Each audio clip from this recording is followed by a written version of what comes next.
Amigos, bienvenidos de nuevo al programa.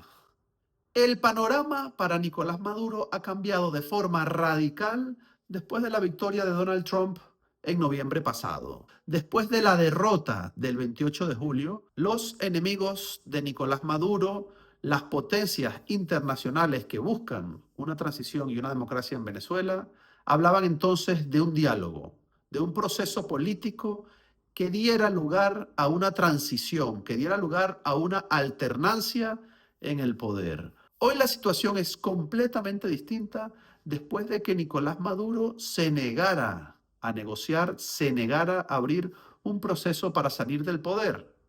Y después de la victoria de Donald Trump, la cosa ha cambiado y mucho. Ya los temas sobre la mesa son completamente distintos. Ya no es una negociación y una transición y de negociar los términos en los cuales deben salir del poder. Los hechos de esta semana nos los están demostrando. Estados Unidos acaba de firmar un acuerdo con Trinidad y Tobago que incluye nada más y nada menos que la cooperación entre las Fuerzas Armadas entre dos países. Y ese acuerdo se produce en el momento en el que la Casa Blanca refuerza y anuncia aún una presión todavía mayor en contra de Nicolás Maduro para hacerlo caer. Después de las elecciones hubo un mandato claro y ahora el nuevo gobierno de Donald Trump está y parece decidido a derrocar a Nicolás Maduro para facilitar la gobernanza, la toma de posesión del candidato ganador, de Edmundo González Urrutia. Y esta nueva realidad, este nuevo panorama, ya ha traído la primera tensión en las relaciones entre Trinidad y Tobago, Venezuela y Estados Unidos. Y es que un diario en Trinidad y Tobago, Newsday, ha publicado que el acuerdo entre los Estados Unidos y Trinidad y Tobago podría permitir la llegada de tropas de Estados Unidos y sugiere e interpreta el diario que esta presencia podría ser una amenaza clara para Nicolás Maduro. La noticia ha corrido como pólvora, no solo entre la poca prensa independiente que todavía perdura en Venezuela, sino también por algunos medios internacionales que se han hecho eco de esta visión, de esta interpretación que hace el diario de Trinidad y Tobago, Newsday. Un acuerdo bilateral de cooperación entre Estados Unidos y Trinidad que incluye la cooperación de Fuerzas Armadas de ambos países. ¿Cuál es el propósito de esa cooperación, de ese tratado hoy día? Pues una parte de la prensa ha dado por buena esta visión y cree que en el fondo Trinidad y Tobago estaría accediendo ante Estados Unidos para ser una plataforma militar que podría hacer peligrar al régimen de Nicolás Maduro. Y la reacción del primer ministro de Trinidad, Keith Rowley, no se ha hecho esperar. Ha negado de forma contundente que su país esté pensando, esté negociando con Estados Unidos un ataque al régimen de Nicolás Maduro en los próximos meses. Asegura que todo es una invención de la prensa, una mala interpretación del acuerdo y ha dicho que Trinidad siempre será un amigo pacífico para todos sus socios del Caribe. Vamos a escuchar qué ha dicho el primer ministro de Trinidad y Tobago. ¿Por qué solo este periódico? ¿De dónde sacaron esta información? ¿Cuál es la fuente de esto? Cuando en realidad nuestras discusiones, como se les informó y dice la noticia, fueron de cooperación. Muchos saben o deberían saber de los 2 aviones de patrulla en nuestro espacio aéreo. El almirante Halsey se convirtió en jefe de SALTCOM hace poco. El primer país que visitó como jefe de SALTCOM fue Trinidad y Tobago. Nada de esto tiene que ver con la posible presencia de tropas estadounidenses en Trinidad y Tobago para abordar asuntos en Venezuela. El almirante Halsey ha hablado sobre asistencia en desastres naturales. Damos la bienvenida a eso. Lo establecemos por si hay un desastre nacional y necesitamos ayuda. Escribir tonterías que nadie lee es una cosa, pero esto tiene graves consecuencias y pone en riesgo a Trinidad y Tobago. Duro ataque del primer ministro a este diario de Trinidad que dice que está poniendo en riesgo esas relaciones que ha mantenido durante los últimos años el gobierno de Trinidad y Tobago con el régimen de Nicolás Maduro y asegura y los acusa de crear una crisis binacional. Bueno, y ha acudido a la fuente original, a la que apunta, a la que acusa el ministro de Trinidad y Tobago, al diario Newsday. No dice en ningún momento que el acuerdo especifique exactamente eso, es decir, que Trinidad y Tobago presta como plataforma su territorio para que Estados Unidos ataque a Venezuela. No lo dice, pero sí lo interpreta. Dice que este acuerdo podría dar lugar en el futuro a ese tipo de acciones, porque un convenio entre Fuerzas Armadas de Trinidad y Tobago y Fuerzas Armadas de Estados Unidos podría permitir en un futuro, no sabemos si lejano, a mediano plazo o cercano, una acción de este tipo, de este calibre. Bueno, y esta interpretación, esta acción que le parece absolutamente descabellada al primer ministro de Trinidad y Tobago, no le parece tan descabellada a Nicolás Maduro, no con el caso trinitario, sino con el caso de Guyana. Lo ha dicho esta misma semana. Nicolás Maduro asegura que se estrecha la relación, la cooperación entre Guyana y los Estados Unidos. ¿Para qué?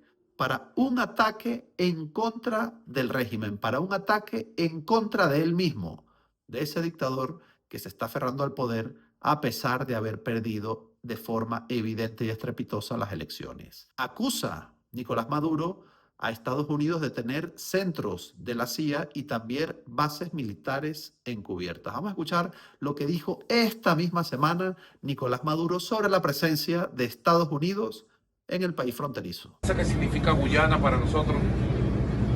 Porque Guyana la han convertido precisamente en el epicentro de la mayor amenaza contra la paz de Sudamérica y contra Venezuela. Ahí hay 12 bases de la CIA, 14 bases secretas del Comando Sur, ya en este momento en el terreno de Guyana. En su momento se mostrarán las pruebas, ahí están ya. Así como le prepararon Ucrania contra Rusia, han preparado Guyana para eso, subestimándonos a nosotros.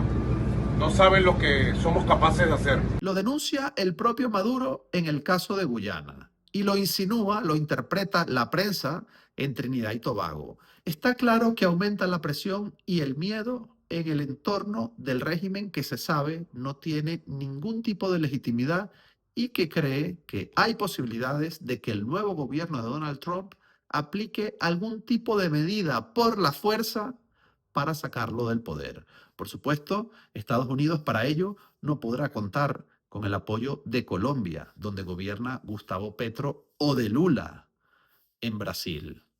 Pero sí podría contar con el apoyo claro y restricto de Guyana, que además considera a Venezuela como una amenaza y lógicamente debe considerarla así después de ese referéndum que se inventó Delcy Rodríguez, después de esa anexión que firmó y proclamó Nicolás Maduro, que ha dicho que la mitad del territorio de Guyana le pertenece a Venezuela. Es casus belli, se trata de una motivación de guerra que perfectamente podría utilizar Guyana para acceder a que tropas estadounidenses se instalen allí y veremos qué consecuencias podría tener esto, pero ya el propio régimen lo está advirtiendo. Y el miedo no solo ocupa y preocupa a Nicolás Maduro. Diosdado Cabello también ha dicho hace pocas horas que la oposición quiere tomar el poder político en Venezuela por la vía de la fuerza. Vamos a escuchar las declaraciones de Cabello.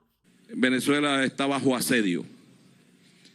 Nuestro país recibe amenazas todos los días de quienes quieren apoderarse de los recursos, básicamente los recursos naturales de nuestro país, que no le pertenecen, no nos pertenecen a ninguno de nosotros, le pertenecen a la patria toda.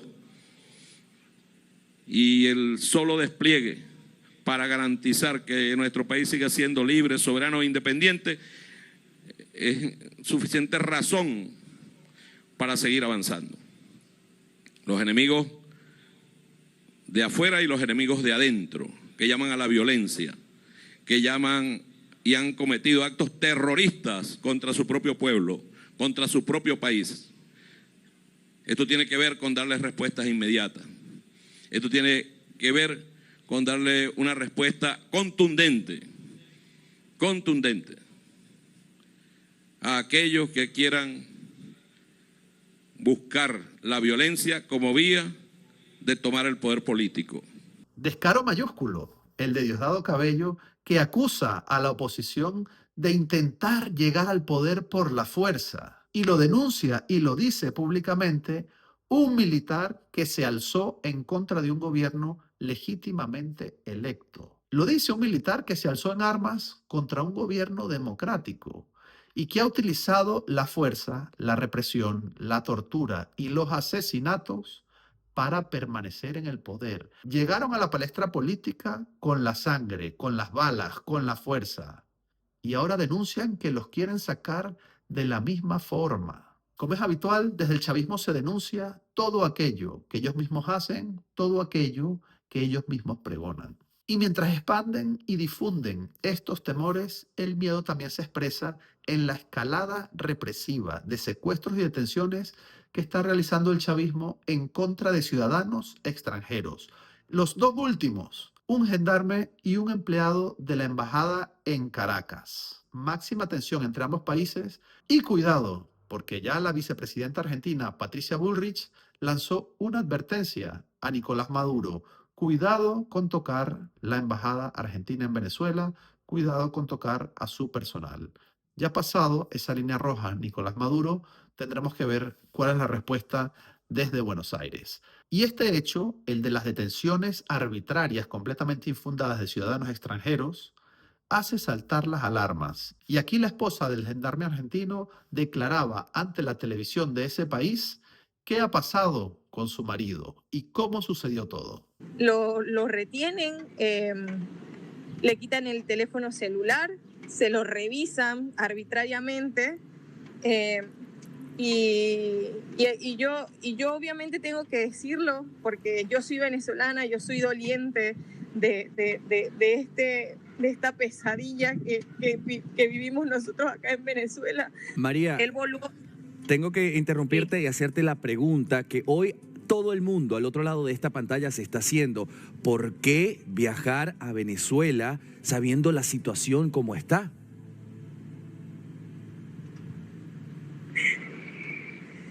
No sé. No sé, yo me lo pregunto porque yo creo que nos ganó el sentimiento de reencontrarnos. Yo creo que nos ganó la gana de él querer abrazar de nuevo a su hijo. Nunca imaginamos que esto nos iba a pasar a nosotros, yo juro por Dios. Juro por Dios que nunca imaginé que esto no fuese a pasar a mí. Pensamos que haciendo las cosas legales, pensando que él pasando por frontera, o sea, si tú vienes como un espía no vas a pasar por una frontera mostrándote. O sea, eso es lo que yo se lo he dicho a las policías, se lo he dicho a todo el mundo. O sea, si tú vienes con alevosía a un país, no sé, acabar con el régimen de Nicolás Maduro, no lo vas a hacer pasando por una frontera, lo haces escondido, lo haces haciendo cualquier tipo de cosa, ¿no? Pero Nahuel entró legal.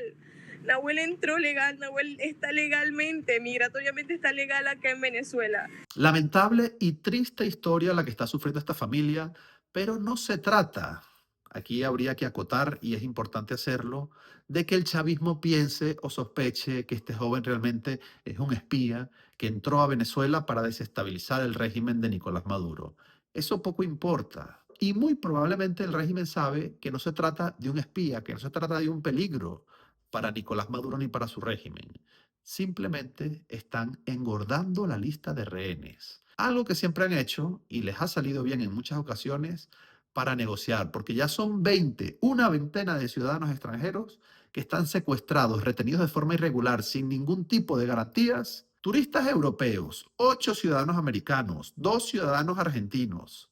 Así engorda la lista del miedo del régimen de Nicolás Maduro. Y es importante advertir esto a todos los ciudadanos extranjeros que piensen ir de turismo o a visitar a familiares o con algún otro motivo emprender un viaje a Venezuela, estén conscientes del peligro que corren. Cualquiera puede ser detenido en la frontera o dentro del país porque son trofeos para posibles negociaciones, rehenes que siempre utiliza el régimen para intentar aplacar los ánimos, para negociar con sus socios, con países vecinos, con países con los que tienen relaciones o, como suerte de chantaje, como siempre lo ha hecho, con los Estados Unidos. Los narcosobrinos fueron liberados y por liberar un grupo de empresarios, un grupo de directivos estadounidenses. Los liberaron y hoy el régimen de Nicolás Maduro ya tiene unos nuevos secuestrados. Y cuando los libere, si eso sucede, pues tendrá otros nuevos. Y esto se ha convertido ya en una eterna puerta giratoria, en definitiva, en una eterna espiral sin fin.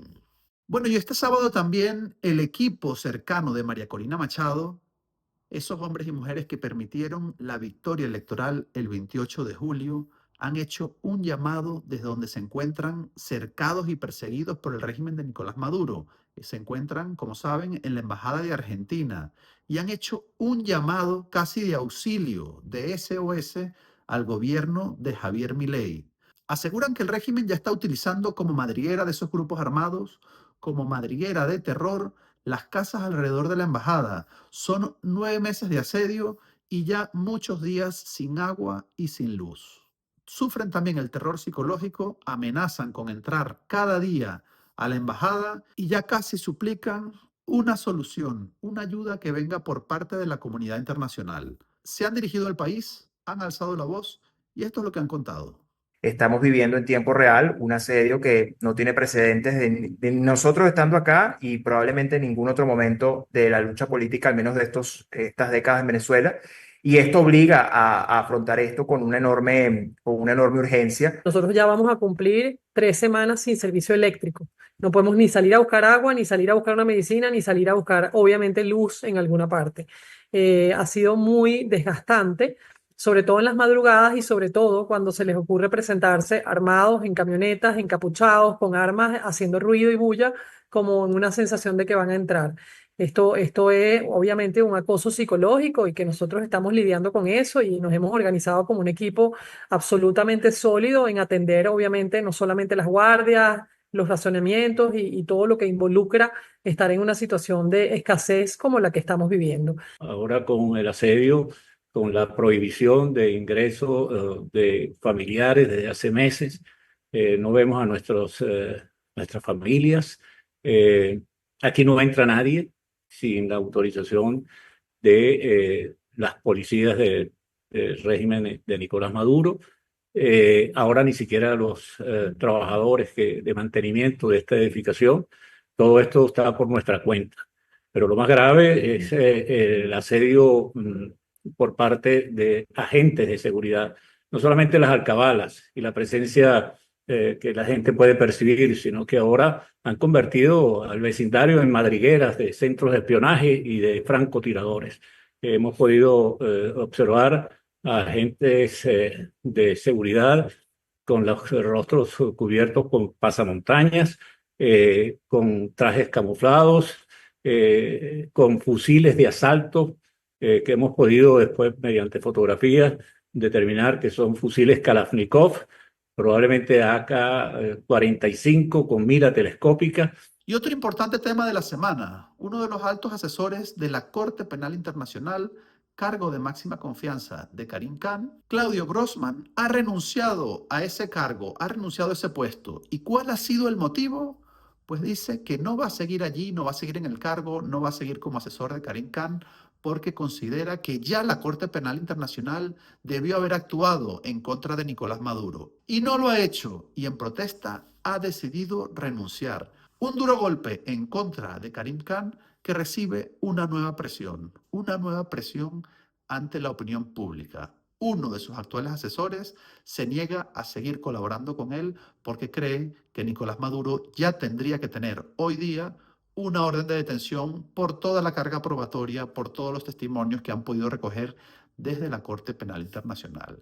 Informaciones extraoficiales dicen que Karim Khan intentó que cambiara de opinión, pero no lo ha hecho y Grossman ha renunciado y con esta decisión pone todavía más en evidencia a esa lenta y pusilánime Corte Penal Internacional. Y mientras la presión al exterior crece, el miedo aumenta en el régimen de Nicolás Maduro, también se comienzan a desmoronar algunas estructuras en el poder. La última de ellas, en el estado Carabobo, uno de los altísimos colaboradores de Rafael Lacaba, el autoproclamado gobernador Drácula. Y es que el alcalde de Valencia, Julio Fuenmayor, no se han aclarado los motivos, pero la tensión era máxima ya entre Julio Fuenmayor y Rafael Lacaba, y en este video se puede ver cómo el propio Lacaba empujaba al entonces alcalde de Valencia en un acto público al que dejaron solo en el escenario.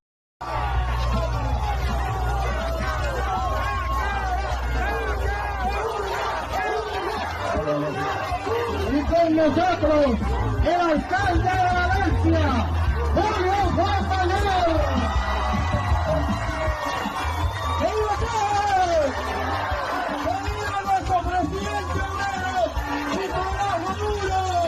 Las mafias corruptas y las guerras intestinas por el poder están carcomiendo esa estructura cada vez más vacía que sostiene al régimen y que sostiene a Nicolás Maduro. No sabemos por cuánto tiempo, porque la descomposición parece acelerarse.